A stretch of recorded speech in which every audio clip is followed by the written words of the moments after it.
Humanity Matters.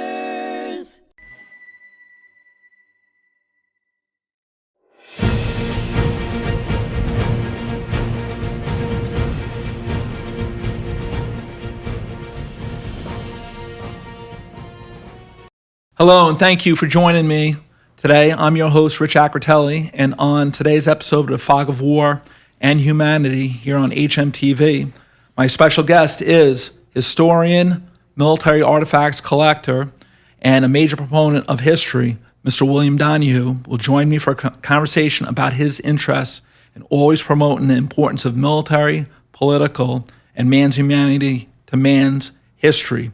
Here we go, Billy. Let's get started. Bill, where did you grow up as a kid, and what were your interests? I grew up in a little town called East Moriches, and I've always loved history from a young kid. I've always loved connecting with people and hearing their stories. Now, growing up in East Moriches, were you always around the water down there? Yes, yeah, very close to the water. Snapper fishing as a kid, loved it, and graduated from West Hampton Beach High School, so I loved driving down Dune Road in the morning. And you still do that stuff today? You still take pictures of the ocean and fishing and everything? Very much so. Love the water, love it. And you're always a South Shore guy, right? Always a South Shore guy, yes. Okay. Yeah. All right, so now, what were some of the things that you did in high school? I loved movies, and I loved movies about history.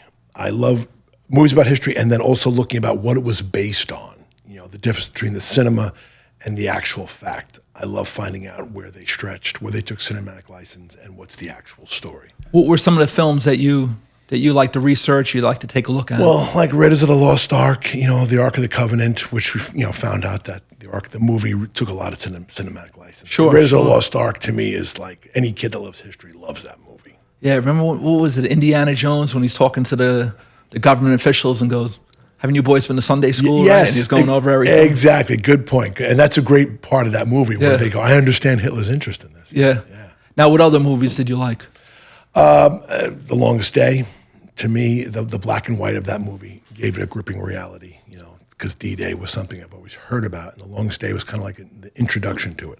And you had a lot of those actors that were veterans that, you know, what was that, maybe 15, 16 years, you know, before that, they were in uniform. Yes, oh yes. And when you learn about actors that served and then acted, which is very much, I love the duality of it. Sure, Jimmy Stewart served, and yet he also was. Yeah, he was a brigadier general later on in life. He was a flyer. He was. Yeah, and nowadays, of course, the duality nowadays is that an actor was never, ever, ever get drafted now or served in the military. So yeah. the difference there is big. So, yeah, you know, after 9/11, you know, you had a lot of people that really helped out, but they didn't necessarily go into uniform. Correct. Those men and women did. You know? I think that's why reality TV is so popular. People are looking for reality. Okay, so now, after you graduate from West Hampton Beach, where do you end up? I went to Suffolk Community College, great place, and then I went to SUNY Brockport, got a 4-year degree, and then I joined my brother as an investment advisor, and then I met a great girl, Mimi, who's a teacher, and we married 4 kids. I've never lost my love of history, so I became a board member of Honor Flight Long Island. Wow. And Honor Flight Long Island, we escort twice a year veterans on a flight down to Washington, D.C. to make sure they see the memorial before it's too late. Now, where do you organize this? Is this here on Long Island? Yes, it is. And we fly out of MacArthur and Islip, and we fly to BWI, Baltimore, and from there we take a bus to Washington, D.C., and we escort the veterans to the World War II Memorial, the Vietnam Memorial, and the Korean War Memorial. Now, how many veterans will you take at a time? Typically 40. On this next flight, May 3rd, we are escorting 43 veterans, 13 Korean War vets, and 30 Vietnam vets. That might change, you know, the day before the flight, but typically around 40.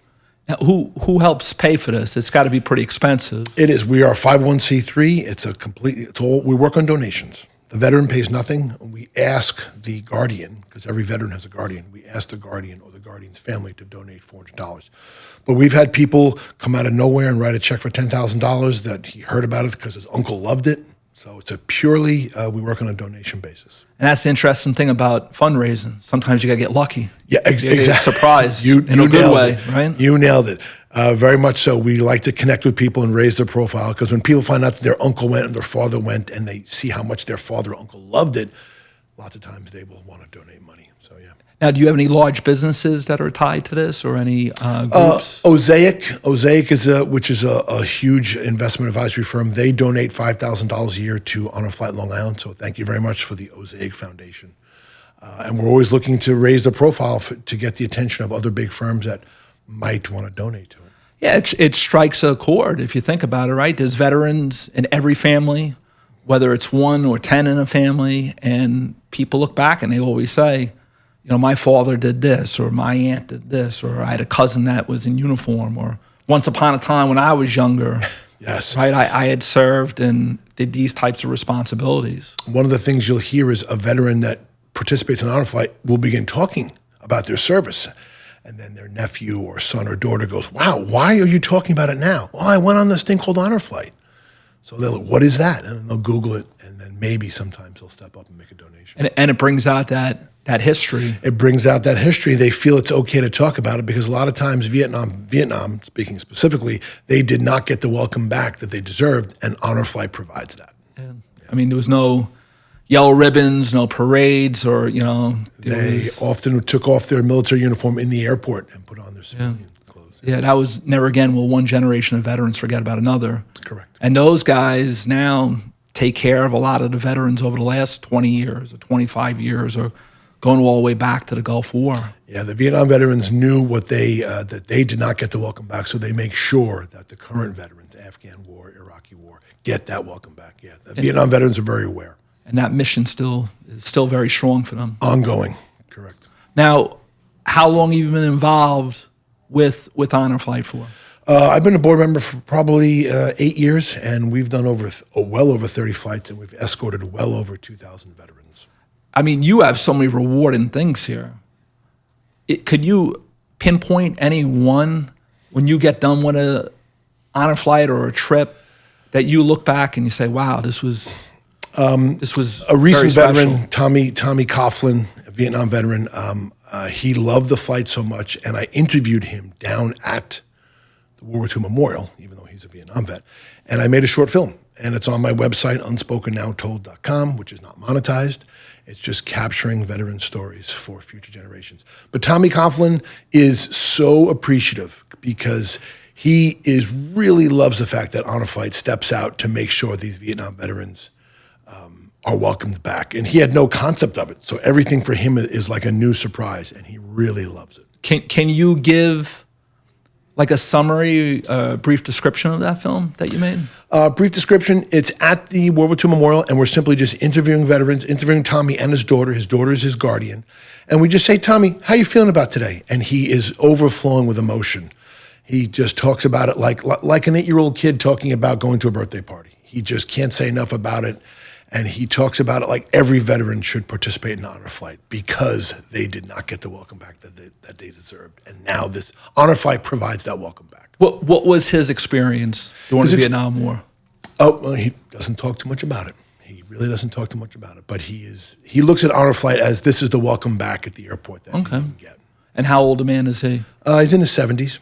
But he is a great advocate for Honor Flight. Like if a veteran says, if a veteran doesn't know anything about Honor Flight, he's like, go, you gotta go. Sure. You gotta go. And where's he from? He's from Remsenburg. Wow, out by you. Out by me. I saw him at the bagel place every morning, and I told him for 2 years, you gotta go, and I pushed him, and now he is grateful that I pushed him. So sometimes it's just a matter of loosening up where... Yes. I told him no veteran has ever regretted going. Wow. Now, when is your next trip planned? May 3rd.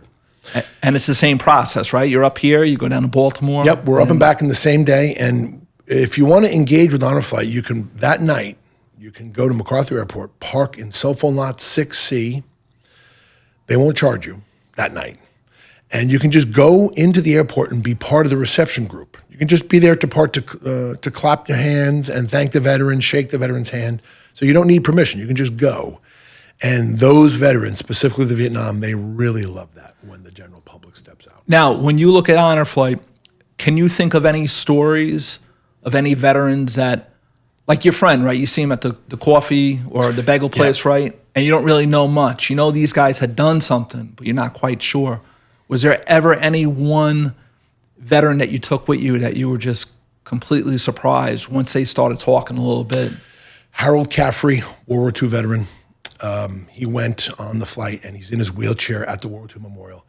And I said, Harold, you wrote on your when and where sheet, because they have to write a when and where sheet to us, when and where they served. I said, you wrote that you were a Marine and you served on a merchant vessel in the Indian Ocean, and I'm just reading back to him. You said you were torpedoed by a Nazi submarine, and then you stopped writing. Can you elaborate? And he goes, oh, yeah, sure. On a merchant vessel torpedoed by a Nazi submarine, 1944, 25 of us went into a lifeboat. He's talking very dry, very matter of fact. 25 went into a lifeboat.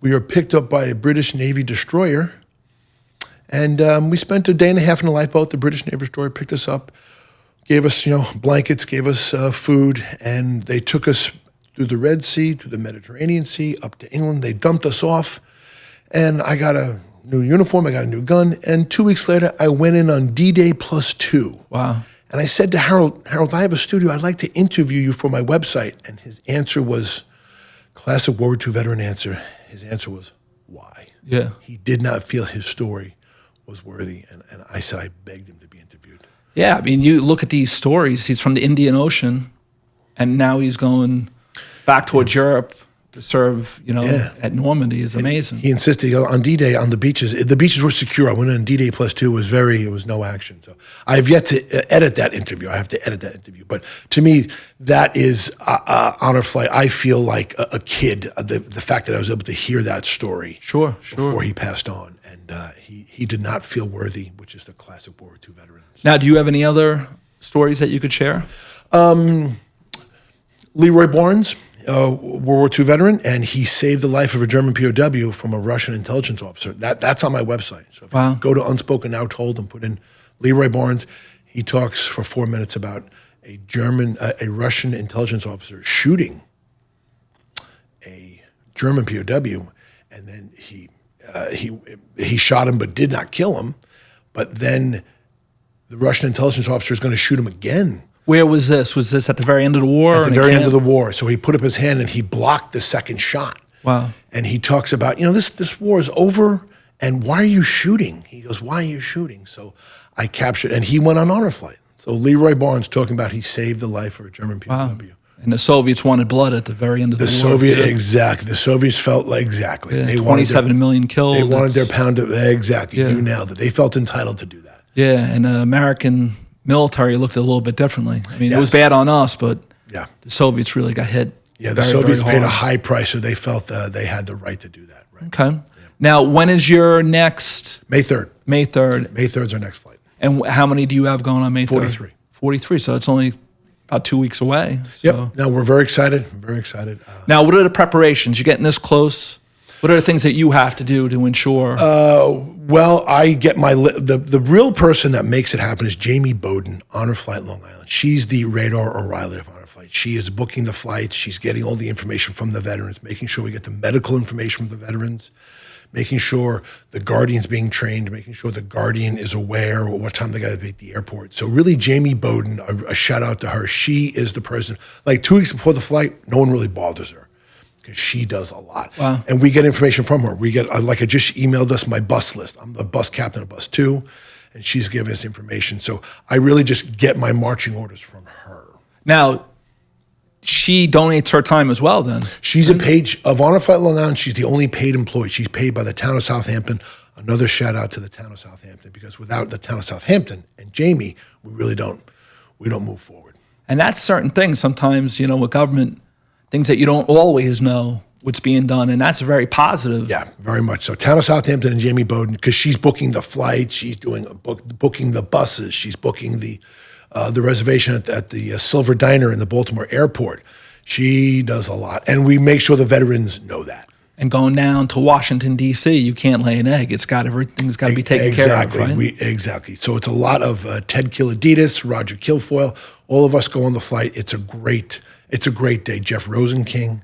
It's a great day. Now, do you have meetings up until that point? Yes, we do. Wow. Many meetings up to that point. A lot. Now, we've done flights before, so we kind of know what to expect, but you never know. Yeah, no one trip is always the same, right? No one trip is always the same, yeah. Jennifer Saul, she is on the flight as a board member, but she is also a 9-year Navy nurse.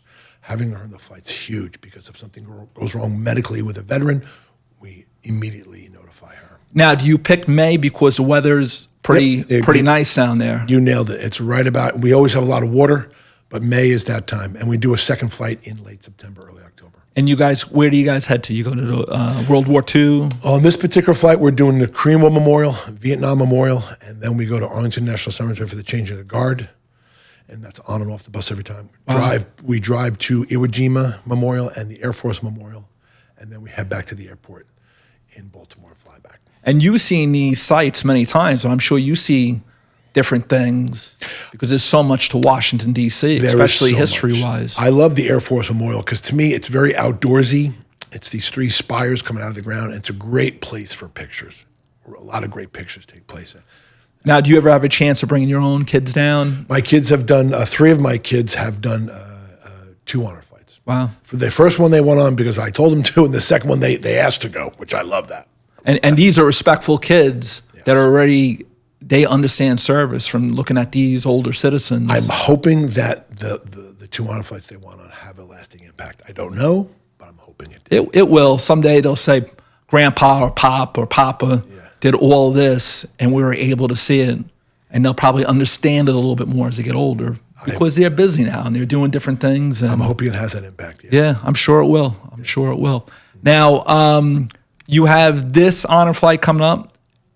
Now, when's the next expected one? In the fall, late September. Wow. On a Saturday, yeah. Okay. And it's roughly the same? Roughly the same, about 40 veterans, and every veteran has a guardian. So it's usually about 95 people on the flight. It's a public flight, Southwest. By the way, Southwest Airlines, I mean, we pay Southwest Airlines, but they're very good to us. They work well with Honor Flight. Big shout out to Southwest. Now, Bill, you have, and we're going to talk about this in 2 different types of, parts. You have a Japanese military flag, the rising sun in front of us. Mm-hmm. What is the military program that you're planning out in August? So here's what this is. Japanese, during World War II, Japanese soldiers, before they went off to war, had a ceremony at a Shinto shrine or at home, and they would take a Japanese flag and they would sign it. The members of the family would sign it. Punch Churchill in the nose, defend the emperor. And that soldier would take it, fold it, put it underneath his uniform, and was known as a Yosagaki Hinomoru, or commonly known here as a Japanese good luck flag.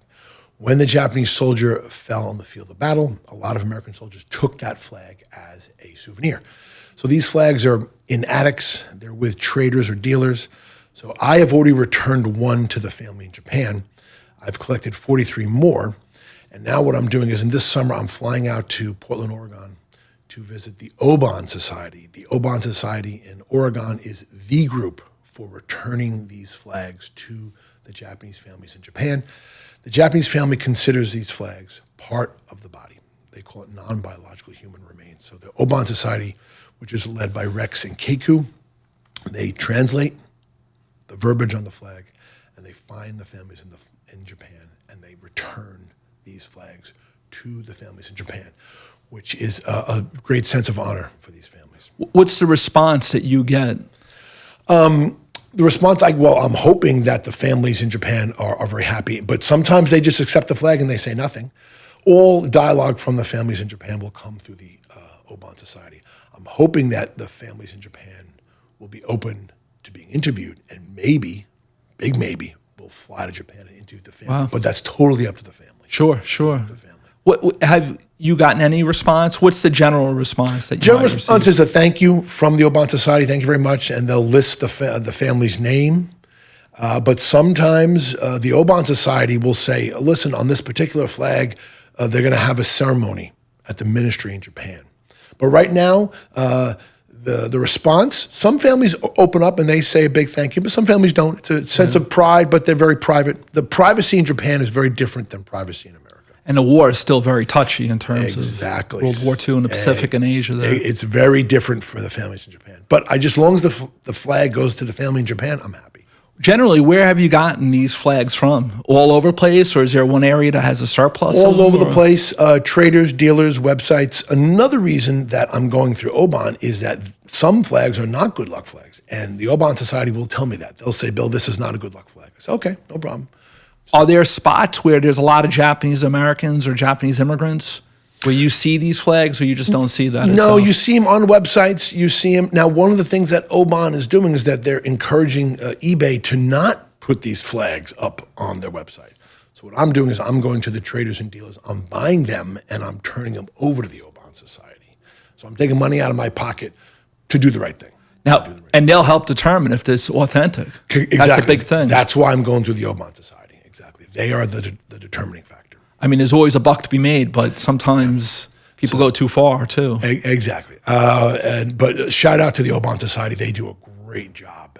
And hopefully a family in Japan will permit us to interview them. Is it your goal to do that? To go? Yeah. Well, I mean, but I also have to be, they just might take the flags and not be interviewed. So be it. Okay. But I am going to interview Rex and Keiku of the Obon Society and make a short film about them because they've returned, you ready for this? They've returned over 600 flags. Wow. That's a lot, yeah. Now, you liked filmmaking and writing and obviously talking, right, about this. This is something that drives home to you. Do you think that you might write a book on how to go about this type of research and the connections that you've made? And after I interview the Obon Society, Rex and Keiku, maybe. But I really like to interview Rex and Keiku and then sit back and think about the next step. Because you think about the path, like where this flag came from, Right. what it went through, and then it ended up here. You know, it's... The message that I think returning these flags puts out, the message is that we're not tearing down, we're putting back. And hopefully my kids and the younger generation, hopefully they get that message. Like, hey, why is this guy doing this? And our whole message, my son Patrick and I, our whole message is we're not tearing down, we're putting back. Sure. That's really what I want to get through to these. And you're using your own time and some of your own money with 4 kids in college, which isn't easy. I can tell you that myself, right? It's so true. Yeah. But I'm hoping that message has a lasting impact upon my kids. But that's the thing with historians, right? You do it because it's important. It's a good thing. It's, you know. You're doing it because you can't erase the past. You can talk about it, debate it, you can throw it up and down in the air, but you can't erase it. And this is a way of putting it back and hopefully getting people to stop and think. Like, Sure. hey, why is this guy doing this?